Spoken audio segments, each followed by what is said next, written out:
Our next presenter has an idea, a little bit like the Hug a Hoodie campaign in the UK, Embrace a Whinger.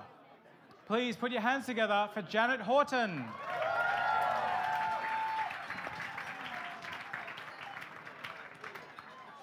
Do you know that old manager joke? It goes like this. What's the difference between your dog and your employee? The difference is when you let your dog into your office, he stops whinging. The whinger in my life was called Alex. Alex reported to me. He ran a team of technical analysts that reported to him. He was very good at his job, and he was very knowledgeable. But Alex had one fundamental flaw. His glass was half empty. Every day, Alex would come to my office. Hi, Janet. His shoulders shrugged. It would be about 5 o'clock. I'd have my fingers hovered over the keyboard, hoping he'd notice that I was really busy and didn't have time to talk, which he wouldn't. He'd slump down into my guest chair, and he'd start telling me about his day. And his day was always about whinging. And he'd start and tell me this, that, or the other thing, and he'd be there for 20 or 30 minutes. No more for Janet. Alex's whinges were a little bit the same every time. They had themes. Sometimes it was about quality and how sales sold something that wasn't on the product list, and now what are we going to do about it? The next day it might be about product management, and isn't anyone ever going to make a decision around here? How are we supposed to deploy this stuff? And maybe by Wednesday, we'd be on to resources. And did anyone realize that he was answering twice as many calls with half as many staff? Alex's complaints were all valid, and they were frustrations that I shared. And on a bad day, I'd just jump right in there with him and have a whinge too, because it was kind of cleansing, you know? And we'd sit there together and we'd complain, and we'd have a go, and we'd let off steam, but we weren't really getting anywhere.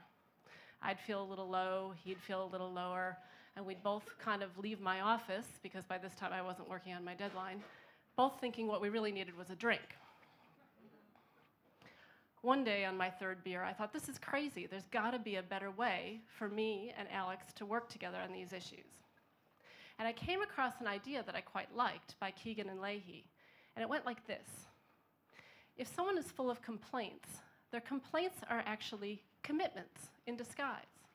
So basically, if someone is telling you what they can't stand, they're actually telling you what they stand for. And this was kind of a good idea that I could take and use with Alex. So the next time he showed up at my office, I could say, you know what, Alex, it sounds like you really care about that issue. And he'd stand a little taller and he'd say, you know, I do care about that issue. And we could actually have a different kind of conversation. It took more time for me as Alex's manager to do this, but isn't that kind of my job? I am his leader. And I read this statistic that 1 in 2 of Australians are actually unhappy at work, which basically means if I survey all of you and ask how you're feeling about going to work tomorrow, half of you are going to give me the big thumbs down. But as managers, we actually have some influence over this number, right? And we actually can control how people are feeling about their work. Because when Alex came into my office and left feeling a little taller, feeling a little in a better mindset, he took that back to his team of 5. And they spread it around a little in the other teams in the office, and even sometimes to the customers. And pretty soon it started to have a domino effect. And people started to feel differently because that negativity wasn't there anymore.